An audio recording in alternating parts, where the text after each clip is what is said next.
Welcome back to another edition of Tech Talk Fridays with Alex and KJ. And today we're going to be talking a little bit about TVs. Love TVs. Yes. So much. Awesome. What kind of TVs do we sell here? So we try to sell a lot of the big brands. So Sony, LG, Samsung, and many others. We do some outdoor TVs as well, Sunbright, Sura. But we know that people sometimes are very much in love with specific models, along with there's different technology in each brand that can really liven up a space. So we want to make sure we cover all our bases. And with that, you want to talk a little bit about the QLED, OLED, and even processors. Yes, QLED, OLED. That is kind of a big toss-up of what people like more or want to see more of. I would say my experience is OLED definitely has a better picture. Very much deep blacks, great color. But in brighter spaces, it's not maybe as nice just because it's really built to kind of be more the movie experience and just, again, with the darker colors. QLED's brightness is extreme and wonderful. So if there's any bright lit spaces, and you still get great picture quality. So that's why when we're looking through different homes, we're seeing what's there and what the environment brings. And then what people often don't realize is processing power is huge.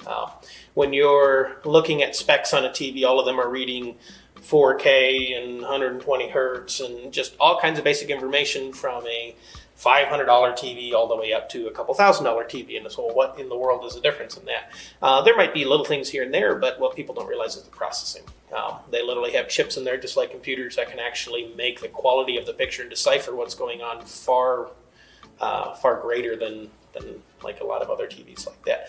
So the picture quality is huge. And when you see them side by side, you see it, but it's weird when you're looking at the specs. You're like, well, why in the world would I pay more for this when this has the same specs? So it's a big difference. That's why I definitely like people seeing the difference, because then they're like, now I know what I'm getting for this, and they want it. Absolutely. Yeah, awesome. Mm-hmm. And about the mounts, how we mount the TVs. Yeah, so we want to get as close to the wall as possible. Yeah. Or in some cases, when you're building a new home, we can actually recess the mount. Sometimes it's kind of back in a cabinet area, but then we'll use an articulating mount so that we can bring it forward and flush with the cabinets that are there. We sometimes can even have a TV almost in two spaces with the articulating mount, so you can kind of swing it from living room to kitchen. And again, just making sure we can get as close as we can to the actual wall. And oftentimes that's why pre-wiring for TVs is a big thing, is because we're actually putting in a fairly large box behind the TV, so we can actually store the cabling, the clutter, and all kinds of different things that you normally see just right behind the TV. We're actually kind of putting it in the wall. So that makes it a lot better, and the TV can be a lot closer to the wall. Awesome. And one of my personal favorites, the frame TVs. The Samsung frame TV. Yes. That is probably about the coolest thing. It allows us to put TVs on top of fireplaces, and everybody's happy. Normally it's hey, I built this grand fireplace with this nice mantle, and then I'm going to stick a black square TV above it rather than a family picture. And that's kind of a hard sell, and I agree with it too. I want the space to be as cohesive as possible. But with the frame TV, you can kind of have your cake and eat it too. They have magnetic frames that you can actually get different colors right from Samsung, and there's even people online that are doing all kinds of crazy designs, even with like nice wood ones that look almost like a piece of art, and it hugs right up against, like you can't tell the difference between if it's a piece of artwork or if it's a TV, and it has a full QLED display, so you can turn on and watch sports and movies and anything you want with an amazing picture quality, and then hit the power button and it goes to art mode, and you can have pictures rotating, and it looks amazing. Yeah.